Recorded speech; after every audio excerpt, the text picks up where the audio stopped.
Hello everyone, আমি তোমাদের দেবাশিস, তোমার সকলকে স্বাগত জানাই তোমার চ্যানেল তোমাদের ইউনিক একাডেমিতে। তো চলো বেশি না কথা বাড়ি, দেখো এতদিন ধরে তোমাদের কন্টিনিউ প্র্যাকটিস সেট চলছে, এখন প্র্যাকটিস সেটই চলবে, আর অন্য কিছু চালাবো না এই মুহূর্তে, অন্য কোনো চ্যাপ্টার ওয়াইজ অঙ্ক করাবো না। যেরকম প্র্যাকটিস সেট চলছে সেরকম প্র্যাকটিস সেটই চলবে, পরপর তার কারণ রাজ্য সরকারের পরীক্ষা আছে। তো চলো আজকের কোশ্চেনের দিকে চলে যাবো। চলো চলে এসে যাই প্রথম কোশ্চেন দেখো কী বলেছে। বলেছে কি, একটি সংখ্যাকে 10% কমানো হলে সংখ্যাটি হয় 30। ঠিক আছে, তাহলে একটা সংখ্যা 10% কমালে সংখ্যাটা কত হবে? 30। জানতে কি চেয়েছে? বলে তবে প্রকৃত সংখ্যাটি কত। ঠিক আছে, তাহলে আচ্ছা, আমরা যখন লাভ ক্ষতির অঙ্ক শিখলাম তোমার একটা জিনিস শিখেছিলাম, মনে আছে? 100, 110, 90, 80। ঠিক আছে, এরকম ভাবে কমলে এদিকে কমবে আর বাড়লে এরকম ভাবে উপরের দিকে উঠবে। আমি ধরলাম সংখ্যাটা এক্স। ঠিক আছে, আচ্ছা এক্স 10% কমানো মানে কি?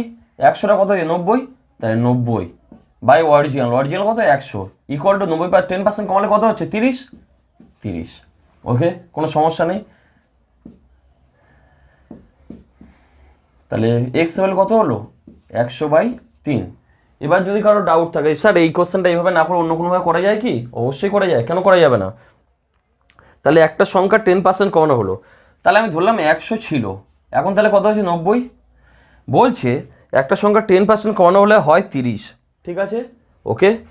আচ্ছা, তাহলে বলতে পারি 90 যদি মানে কমানোর পরে যদি 90 হয়, তাহলে বলতে পারি 90 মানে অরিজিনাল 100, আর তাহলে 30 হলে অরিজিনাল কত? 100/90 × 30। দেখো একই উত্তর আসবে। ঠিক আছে, চলে যাবো নেক্সট কোশ্চেনের দিকে। চলে এসেছি পরের কোশ্চেনটা দেখো কী বলেছে। বলেছে একটি পণ্যদ্রব্যের উপর করের পরিমাণ 15% প্রথমে হ্রাস করা হলো। তাহলে প্রথমে একটা কোনো পণ্যদ্রব্য ছিল, তারপর 15% কি কমানো হয়েছে। আচ্ছা, এবং খরচ 15% বৃদ্ধি করা হয়েছে।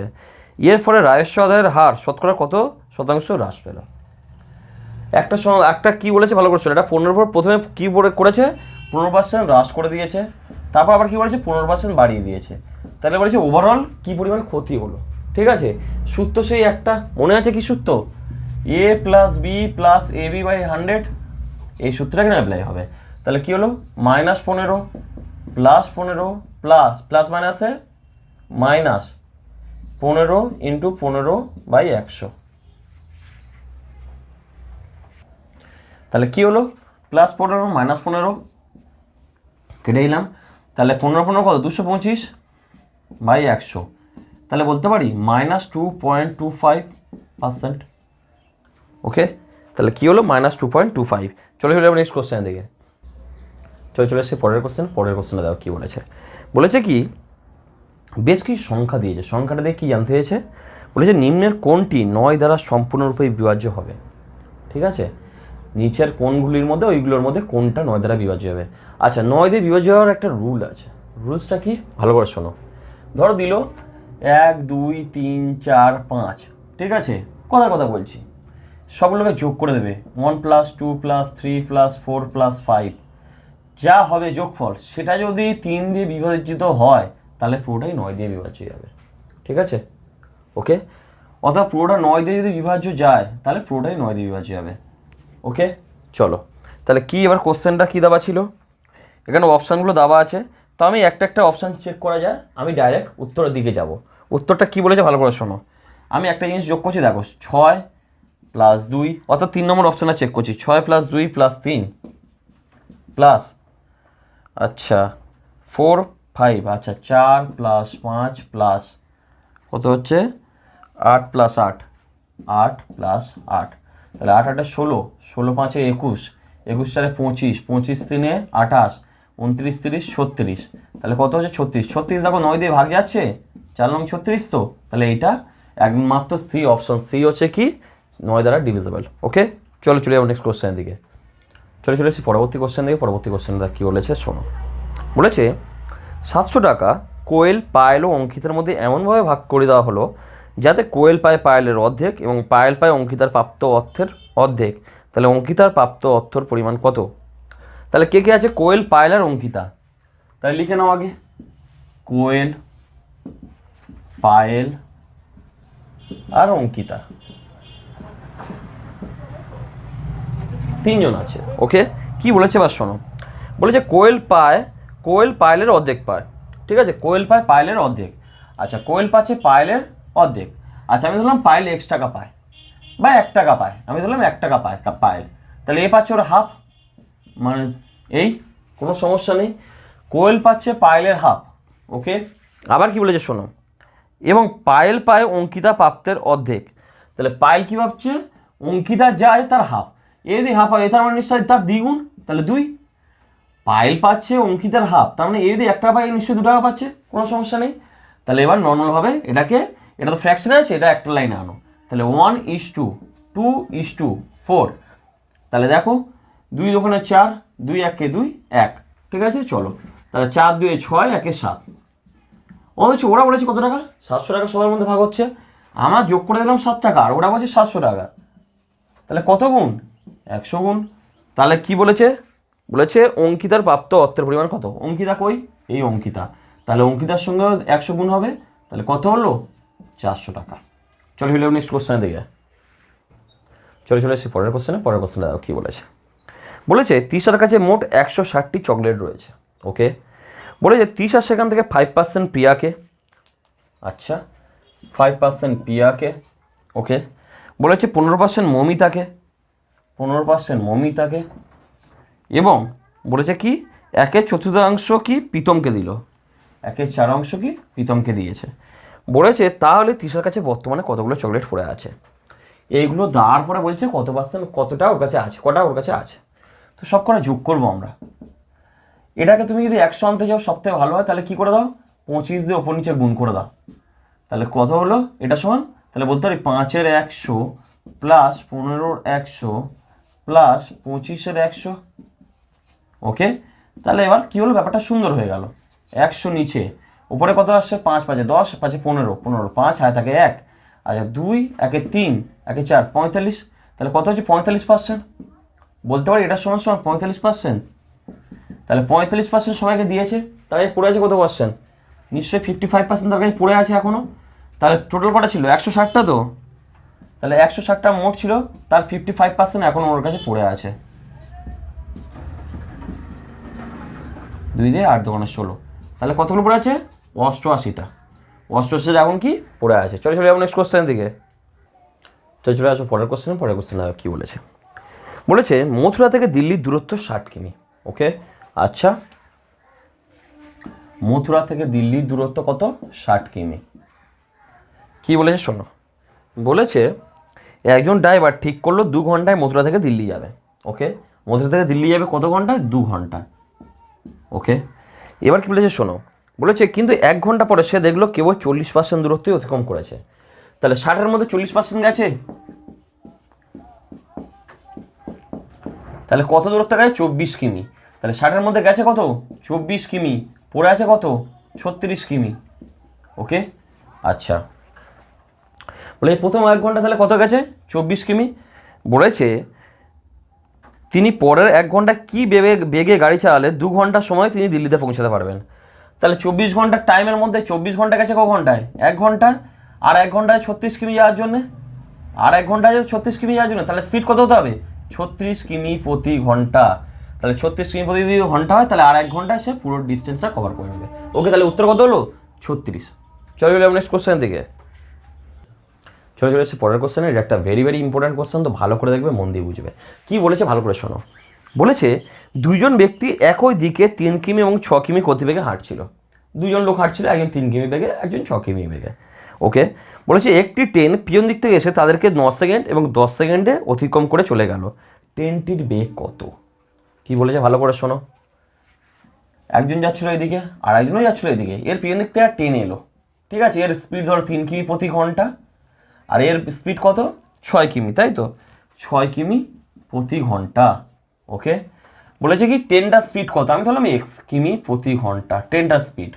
ওকে, একে কত সেকেন্ড অতিক্রম করে দিয়ে চলে যাচ্ছে 3 কিমি যার স্পিড, তাকে 9 সেকেন্ড, একে 9 সেকেন্ডে, 9 সেকেন্ড অতিক্রম করছে, একে কত সেকেন্ড অতিক্রম করছে, একে 10 সেকেন্ডে। ওকে, অতিক্রম করছে, বলেছে কি ট্রেনের স্পিড কত। ভেরি একটা ইম্পর্টেন্ট কোশ্চেন, বারবার বলছি ভালো করে বুঝবে। কি বলছি ভালো করে দেখো, আমি ধরলাম ট্রেনের লেন্থ, ওকে, সমান y মিটার। ওকে, ট্রেনের স্পিড সমান এক্স কিমি প্রতি ঘন্টা। এটা দেখো মিটার রেখেছি, তখন এগুলো সব সেকেন্ডে আছে, তো আমি সেটাকে এটাকে কিমি প্রতি ঘন্টা রাখলাম আর এটাকে মিটারে রাখলাম। ওকে, কেন রেখেছি না রেখেছি পরের প্রশ্ন, যখন কমপ্লিট করো তখন বুঝতে পারবে। আচ্ছা আচ্ছা, ভালো করে দেখো, আমরা কি জানি distance equal to speed into time, তো এটা আমরা ছোটোবেলা থেকে শিখে এসেছি। ওকে, তাহলে এটার সময় বলতে পারি, দেখো ভালো করে বুঝবে, আমি তোমাকে আগেও শিখেছি আবারও বলছি, একটা ট্রেন যখন কোনো মানুষকে অতিক্রম করে বা কোনো রেল পোস্টকে অতিক্রম করে, সরি একটা পোস্টকে অতিক্রম করে বা একটা হচ্ছে কি গাছকে অতিক্রম করে, তার মানে কি সেটা নিজের দৈর্ঘ্য অতিক্রম করে। কি বলছি ভালো করে কনসেপ্ট ক্লিয়ার করো।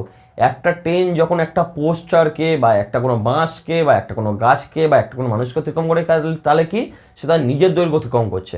ওকে, তাহলে বলতে পারি এখান থেকে ডিস্টেন্স মানে কি, এখানে ট্রেনের ডিস্টেন্স, ট্রেনের কত লেন্থ কত ওয়াই মিটার, তাহলে ওয়াই ইকুয়াল টু, আচ্ছা স্পিড কত, এর স্পিড 3 আর এর স্পিড এক্স, তাহলে নিশ্চয়ই ট্রেনের স্পিড তো অবশ্যই বেশি হবে, সেটা স্বাভাবিক ব্যাপার। আচ্ছা একই দিকে গেলে বিয়োগ আর বিপরীত দিকে গেলে যোগ, তাহলে ট্রেনটা আর মানুষটা একই দিকে যাচ্ছে মুখ করে, তাহলে কি বিয়োগ হবে, তাহলে কি হলো এক্স মাইনাস 3। ওকে, এটা কি, এটা কিমি প্রতি ঘন্টাতে আছে, তো এটা মিটারে আছে, তাহলে এটা কিমি প্রতি ঘন্টা থেকে একে হচ্ছে কি মিটার পার সেকেন্ডে আনো, তাহলে কি করো 5/18 দিয়ে গুণ করে দেবো, গুণ ক সেকেন্ড অতিক্রম করছে 9 সেকেন্ডে, 9 সেকেন্ডে, তাহলে 9 দোকানে 18 বলতে পারি, তাহলে বলতে পারি এর সমান 2y equal to 5x minus 15, তাহলে বলতে পারি 2y minus 5x equal to বলতে পারি -15, এটা 1 নম্বর সমীকরণ। ওকে, আচ্ছা আবার দেখো এইটা থেকে কী লিখতে পারি, এবার একে অতিক্রম করছে, এক্ষেত্রে ডিস্টেন্স কত, সেই একই ওয়াই কিমি Y metre, Y equal to এর স্পিড কত ছিল 6, তাহলে বলতে পারি এক্স মাইনাস 6 ইন্টু 5/18, একে কত সেকেন্ড অতিক্রম করছে 10 সেকেন্ডে 10, তাহলে 5 দোকানে 10, 2 দিয়ে 9 দোকানে 18, তাহলে বলতে পারি 9y equal to 5 5 25, 25x minus 5 5 5 25 আর 6 150, তাহলে বলতে পারি -25x plus 9y equal to -150, এটা কি 2 নম্বর সমীকরণ। ওকে, আচ্ছা আমার কাজ হচ্ছে কার স্পিড বের করা, আমার বলেছে ট্রেনের স্পিড বের করা, ট্রেনের স্পিড কত এক্স, তাহলে আমার এক্সটা কাজ হচ্ছে এক্সের ভ্যালু বের করলে আমার কাজ হয়ে যাবে, তাহলে ওয়াইটাকে কেটে দেবো, এমন কিছু চাই আমার মধ্যে তো ওয়াইটাকে কেটে দিয়ে বেরিয়ে যাবো, তাহলে একে 9 দিয়ে গুণ করে দাও, আচ্ছা আর একে 5 দিয়ে গুণ করে দাও। ওকে, তাহলে 9 দিয়ে গুণ করো, 9 দোকানে 18y মাইনাস 5 45x, আগে উল্টে দাও বলা ভুল হচ্ছে, এটা -5x plus 2y equal to -15, ঠিক আছে। আচ্ছা আমার তাহলে এখানে কি কত দিয়ে গুণ করবো, এখানে 2 মানে এখানে হচ্ছে কত 9 দিয়ে গুণ করবো, আর এটাকে হচ্ছে 2 দিয়ে গুণ করবো। ওকে, তাহলে কি হলো 9 দিয়ে 5 লং 45x প্লাস 9 দোকানে 18y ইকুয়াল টু 5 লং 35 5 থেকে 4 আর 9 4 13 135। ওকে, আর এখানে 2 দিয়ে গুণ করে দাও 50x প্লাস 9 দোকানে 18y ইকুয়াল টু 300 মাইনাস।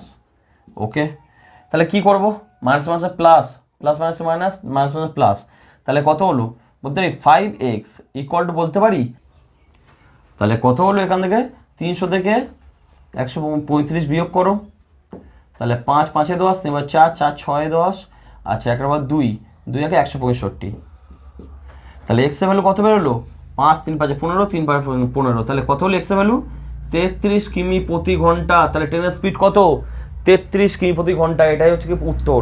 খুব ভালো অঙ্ক, তো ভালো করে দেখে নিও, অঙ্কটা ভালো করে বুঝে নিও, ভেরি ভেরি ইম্পর্টেন্ট একটা অঙ্ক কিন্তু, কেমন। চলে যাবো নেক্সট কোশ্চেন দিকে, চলে এসছে পরের কোশ্চেন, এটা একটা ভালো কোশ্চেন, তো ভালো করে দেখবে, মন দিয়ে বুঝবে। কি বলেছে শোনো, কোনো বিদ্যালয়ে ছাত্রছাত্রীর সংখ্যার অনুপাত 3:2, ঠিক আছে, তাহলে বয় আর গার্লস, ঠিক আছে, বলেছে এদের অনুপাত কত বলেছে 3:2। আচ্ছা এখানে অনুপাত আছে, তো আমি বলতে পারি এটা আছে 300 জন আর এটা আছে 200 জন, আমি চাইছি দুপারে 100 দিয়ে গুণ করেছি, ভালো লেগেছে গুণ করে দিয়েছি, ব্যাস। কেন গুণ করেছি, যাতে কাটাকুটি করতে সুবিধা হয় আমার। ওকে, আচ্ছা বলেছে কি ছাত্রের মধ্যে 20% এবং ছাত্রের মধ্যে 30% স্কলারশিপ প্রাপক, তাহলে ছাত্রের মধ্যে কত পার্সেন্ট 20% কি স্কলারশিপ পাচ্ছে, আর ছাত্রের মধ্যে কত 30% স্কলারশিপ পাচ্ছে।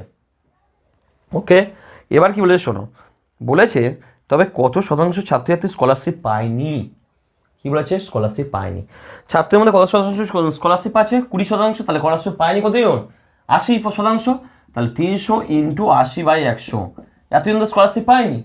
আচ্ছা, মেয়েদের ক্ষেত্রে 200 ইন্টু এর মধ্যে 30% স্কলারশিপ পেয়েছে, তাহলে কত শতাংশ স্কলারশিপ পায়নি? 30% যদি স্কলারশিপ পায় তাহলে কত শতাংশ পায়নি? 70/100। তাহলে 3 আসছে 24, 240, আর এখানে কত? 7 × 14, 140। আজ দুটোকে যোগ করে দেখি কত হচ্ছে দেখি। 240 আর 140, 0 4 4 8, 2 1 3। ওকে, চলো এবার একটা কথা ভাবো, এতজন স্কলারশিপ পায়নি কতজনের মধ্যে? 500, 300 জন, 500 জনের মধ্যে। 500 কথায় পেলাম? অ্যাকচুয়ালি কতজন ধরেছি? 300 জন ছেলে আর 200 জন মেয়ে, তাহলে মোট কতজন? 500 জন। তাহলে 500 জনের মধ্যে স্কলারশিপ পায়নি 380 জন। তাহলে 100-র মধ্যে স্কলারশিপ পায়নি কত? 380/500 ইন্টু 100। 200 কেটে দাও, 5 5 7 35, 5 6 30, তাহলে 76% ছেলে মেয়ে স্কলারশিপ পায়নি। এটাই উত্তর। ঠিক আছে, চলো চলো নেক্সট কোশ্চেনের দিকে। চলে আসবো পরের কোশ্চেনে দেখো কী বলেছে। বলেছে কি, একটি চৌবাচ্চা 5 ঘন্টায় পূর্ণ হয়। ওকে, একটা চৌবাচ্চা কল খুলে দিলে 5 ঘন্টা পূর্ণ হয়, কিন্তু চৌবাচ্চার একটি ছিদ্র থাকার জন্য সেটি পূর্ণ হতে 6 ঘন্টা সময় লাগে। একটা ছিদ্র থেকে জল বেরিয়ে যাচ্ছে, সে নাকি ওটা পূর্ণ হতে 6 ঘন্টা সময় লাগছে। বলেছে ওই ছিদ্র দ্বারা পরিপূর্ণ চৌবাচ্চাটি কতক্ষণে খালি হবে? তাহলে কি করছে ভালো করে শোনো। 5 ঘন্টা একজন ভরে দিচ্ছে আর একজন 6 ঘন্টায় খালি করে দিচ্ছে। ওকে, তাহলে এর এফিসিয়েন্সি কত? কার্যক্ষমতা কত? 1/5, আর এর কার্যক্ষমতা কত? 1/6। তাহলে 1/5 যোগ করছে আর 1/6 বিয়োগ করে দিচ্ছে, কোনো সমস্যা নেই। তাহলে এ জল দিচ্ছে আর এ জল বের করে দিচ্ছে, দুটোর কি এবার এ করে দাও, লসও করে দাও। 5 × 30, 6 - 5, তাহলে 1/30। তাহলে এফিসিয়েন্সি এত, তাহলে উল্টে দাও, তাহলে 30 ঘন্টা উত্তর। তাহলে কি বলেছে, কতক্ষণে চৌবাচ্চাটি পুরো ফাঁকা হয়ে যাবে? তাহলে 30 ঘন্টা চৌবাচ্চাটা পুরো ফাঁকা হয়ে যাবে। চলো এবার নেক্সট কোশ্চেন দিকে। চলে এসছে আজকে লাস্ট কোশ্চেনে। এটা একটা very very very very important একটা কোশ্চেন। তো বারবার বলছি কোশ্চেনটা সবাই ভালো করে দেখবে, মন দিয়ে বুঝবে। এই কোশ্চেনটা বহুবার পরীক্ষা এসছে এবং ভালো ভালো পরীক্ষায় এসছে। এই কোশ্চেনটা দারুণ একটা কোশ্চেন, তো ভালো করে দেখে নাও কী বলেছে কোশ্চেনটা।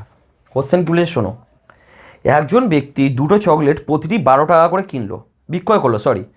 তাহলে একজন ব্যক্তি দুটো চকলেট বিক্রি হয়েছে কত টাকা করে? প্রতিটা 12 টাকা করে। প্রতিটা 12 টাকা করে। ওকে, দুটো চকলেট। বলেছে একটি চকলেটে 20% লাভ করেছে, আর একটা চকলেটে কি 20% ক্ষতি করেছে। বলেছে উভয় ক্ষেত্রে তার লাভ বা ক্ষতির পরিমাণ কত? ঠিক আছে, ওকে, ভালো করে বুঝবে, যখন করাবো অঙ্কটা ভালো করে দেখে নাও। আমরা এতদিন কী করতাম? লাভ বা ক্ষতির ক্ষেত্রে সেই সূত্র ব্যবহার করতাম, a + b + ab/100। ওকে, এক্ষেত্রে কী করেছে? এক জায়গায় 20 লাভ করেছে, এক জায়গায় 20 ক্ষতি করেছে, তাহলে প্লাস মাইনাস 20 × 20/100। 0 কেটে দাও, 20 কেটে গেল, তাহলে -4%। ভালো করে শুনবে, এই ধরনের কোশ্চেন দুটো কোশ্চেন আসে। এই ধরনের কোশ্চেনের ক্ষেত্রে দুরকম কোশ্চেন। এক জানতে চায় তার ওভারঅল কত % ক্ষতি হয়েছে, তাহলে এই যে উত্তরটা বেরোলো এটাই উত্তর মেরে দিয়ে চলে আসো। যদি জানতে চাই তো ওভারঅল তার কত শতাংশ ক্ষতি বা লাভ হয়েছে, তাহলে এটাই হচ্ছে উত্তর। ভালো করে কনসেপ্ট ক্লিয়ার করো। কিন্তু কি বলেছে এখানে, এখানে এই পার্সেন্টের হিসাব চায়নি, এখানে চেয়েছে কত টাকা লাভ বা ক্ষতি হয়েছে। কি বলেছে? কত টাকা লাভ বা ক্ষতি। এরকম কোশ্চেন বহুবার দিয়েছে, কিন্তু লাস্টের কোশ্চেনটা এরকম থাকে যে ওভারঅল কত % লাভ বা ক্ষতি হয়েছে। তখন কি 12টা আমার কোনো কাজেই লাগাই না আমরা। কি বললাম ভালো করে শোনো, এই ধরনের কোশ্চেন অনেকবার এসছে। সেই ক্ষেত্রে কি যদি বলতো ওভারঅল কত % লাভ বা ক্ষতি হয়েছে, তাহলে আমরা এটা বের করে নিয়ে ছেড়ে দিতাম, তখন আমরা 12টা কোনো কাজেই লাগাতাম না। ওই কোশ্চেন বহুবার এসছে পরীক্ষায়। কিন্তু এখানে কি জানতে চেয়েছে? এখানে জানতে চেয়েছে কি কত টাকা লাভ বা ক্ষতি হয়েছে, তাই তো। তাহলে কটা জিনিস বিক্রি করেছে? দুটো, প্রতিটার দাম কত টাকা? 12 টাকা করে। তাহলে বলতে পারি 2 × 12, এত টাকা জিনিসটা বিক্রি করেছে, কোনো সমস্যা নেই। আচ্ছা, ক্ষতি হয়েছে কত শতাংশ? 4% টাকা ক্ষতি হয়েছে। তাহলে কি করবো এক্ষেত্রে? কিচ্ছু করবো না, ভালো করে দেখে নাও। উপরে কত? 4, নিচে কত আনবো? 100 - 4। ঠিক আছে, এটাই ফর্মুলায় এক চান্সে উত্তর বের করার সবথেকে সহজ পদ্ধতি বলছি, ভালো করে দেখে নাও। তাহলে 2 × 12 গুণ 4/96। ঠিক আছে, ওকে, 4 দিয়ে কাটো, 4 দোকানে 8, 4 4 16, 12 দোকানে 24, 2 1 2। তাহলে ক টাকা ক্ষতি হলো? 1 টাকা। এটা কিন্তু লাভ নয়, ক্ষতি। কি করে বুঝলে ক্ষতি? এই দেখো মাইনাস বলে লেখা আছে এখানে, দেখতে পেয়েছো? এই যে জায়গাটা, এটাই ভেরি ভেরি ইম্পর্টেন্ট জায়গা। এই জায়গাটা যদি ভুলে গেছো, এই অঙ্কের উত্তর মেলানো পসিবল নয়। কি বলেছি ভালো করে শোনো, যখন টাকার কথা বলবে তখন এটা বের করে দেখাতে হবে, আর যদি বলে কত পার্সেন্ট লাভ বা ক্ষতি হয়েছে তখন এটা বের করে দিয়ে ছেড়ে দাও, বাড়ানোর কোনো দরকার নেই তখন। কিন্তু যেহেতু এখানে বলেছে কত টাকা লাভ বা ক্ষতি হয়েছে, অতএব এটা বের করতে হবে। ভেরি ভেরি এবার ইম্পর্টেন্ট একটা অঙ্কের মধ্যে এটা ছিল, ঠিক আছে। তো আজকে এতটা পর্যন্ত থাকলো, সবাই সাবধানে থাকো, সুস্থ থাকো, দেখা হচ্ছে পরের দিন, চলো টাটা।